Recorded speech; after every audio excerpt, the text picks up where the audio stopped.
আজকে সকাল সকাল হচ্ছে আমি আর আমার বান্ধবী হচ্ছে মার্কেটে যাচ্ছি। মানে অনেক দিন থেকে বলতেছিলাম, 2-3 দিন থেকেও আমাকে বলতেছিল যে যাবি যাবি যাবি। আমরা উঠতেই পারতেছিলাম না, সময় ম্যানেজ করতে পারতেছি না। কিন্তু আজকে ফাইনালি 10:30 বাজে কেমনে ম্যানেজ করলাম। হ্যালো এভরিওয়ান, সবাই কেমন আছেন? তো আমি আর আমার ফ্রেন্ড হচ্ছে মার্কেটে যাচ্ছিলাম। মানে ওর একটা কাজিনের জন্য কিছু ড্রেস কিনবে, যেহেতু ও হিন্দু, সামনে পূজা। তো ও বলতেছে তুইও চল, আমাকে চয়েস করে দিতে পারবি, অনেক ভালো হবে। তারপর আমরা দুজনে যাচ্ছিলাম আর কি। তারপর আমরা এগুলো বলতে বলতে যাচ্ছিলাম দুজনে। মানে আমরা স্বাধীনতা কমপ্লেক্সের সামনে দিয়ে যাচ্ছিলাম, এটা একদমই সামনে ছিল আমাদের। মানে দেখতে এত সুন্দর লাগে। আমার মনে হয় যে স্বাধীনতার মানে সৌন্দর্য কখনোই কমে না। মানে এটার বিশেষ করে এটার সৌন্দর্য কখনো কমে না। আমি একবার শীতকালে এখানে আসছিলাম, এটার উপরে যে এত বেশি ঠান্ডা শীতকালে, মানে এটার শীতকালের জন্য বেশি ঠিক আছে। তারপর অনেক বেশি রোদ ছিল, মানে সকাল ছিল তো বেশি রোদ ছিল। তারপর ও আমাকে বলতেছে সূর্যটা মনে হচ্ছে আমার দিকে আসে, এরকম বলে বলে বলতেছিল। ও বলতেছে আমার মেকআপ টেকআপ সব নষ্ট হয়ে যাবে, কী হবে, এগুলো বলে বলে আমরা হচ্ছে কথা বলতেছিলাম। তারপর আমি ওর কথাবার্তা শুনে হাসতেছিলাম। তারপর ও আমাকে বলতেছে আমাকে একটা গান শোনা তুই। তারপর আমি চিন্তা করতেছিলাম কী গান শোনানো যায়। তারপর রাস্তাঘাট দেখে আমার গান মনে পড়ে গেছে। তারপর আমি ওকে এত লাউডলি গান শোনাচ্ছিলাম, মানে এত চিল্লাই চিল্লাই। ও বলতেছে আমার মাথা ব্যথা উঠে গেছে, এবার থাম।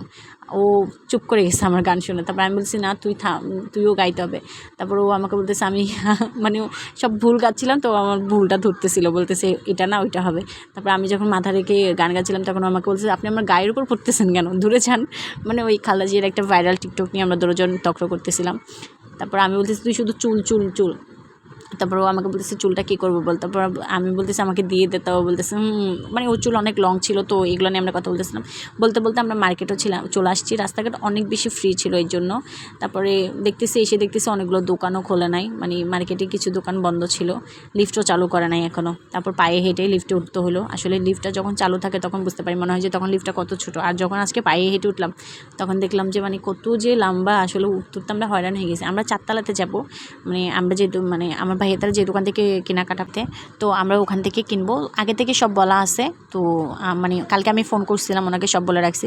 পর আমরা ওখানে যাওয়ার পর দেখতেছি উনি দোকান পরিষ্কার করতেছিল, তো আমাদেরকে বসতে বলছিল, কিন্তু আমরা আয়না দেখে তো বসার মতো মানুষ না।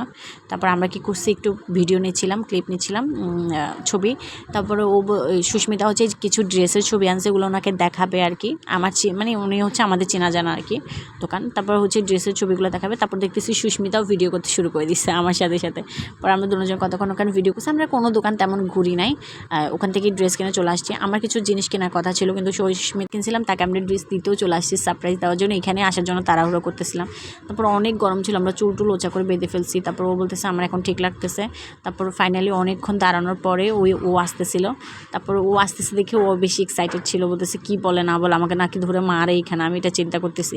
তারপর আমি বলছি মালে দিয়ে দে আমাকে, মানে আমি ওগুলো বলতেছি। ও বলতেছে হ্যাঁ এই সে কেন ছেলেদের জিনিসকে মেয়েরা পড়ে না, মানে ও আমাকে এগুলো বলতেছিল। ও আমাকে একটা বাজে কথা বলছিল, আমি ওর জন্য ক্যামেরা দিছি। তারপর আমরা অনেকক্ষণ টিকটক করছি, বাসায় যাইনি। আমি চিপস খাচ্ছিলাম, ওইটার ভিডিও নিচ্ছি। বলছে ফকিন্নি লাগতেছে, একদম একদম পারফেক্ট তোর জন্য এই প্লেসটা। তারপরে এটা হচ্ছে আমার স্কুল, মানে হাই স্কুল। তারপরে এর সামনে দিয়ে যাচ্ছিলাম, বাসা কাছে ছিলাম, আমরা কেন গাড়ি করে যাচ্ছি আমরা নিজেরাও জানি না, মানে দুজনের তার ছিঁড়ে গেছে। পরে আমাদের স্কুলে একটা ছেলে টিচার ছিল, ওনাকে নিয়ে আলোচনা করতেছিলাম। তারপর হচ্ছে ওকে বলতেছিলাম, ও বলতেছে না আমি কখনো ক্র্যাশ খাই না। আমি ওর কথা শুনে অবাক হয়ে গেছি, মিথ্যা কথা, ও খাইছে বুঝছেন, বলতেছে না আর কি। পরে এটা ছেলেদের স্কুল ছিল, মানে আমাদেরটা পরে ছিল মেয়েদেরটা, ছেলেদেরটা আগে ছিল। এই তো চলে যাচ্ছিলাম বাসায়। আল্লাহ হাফেজ।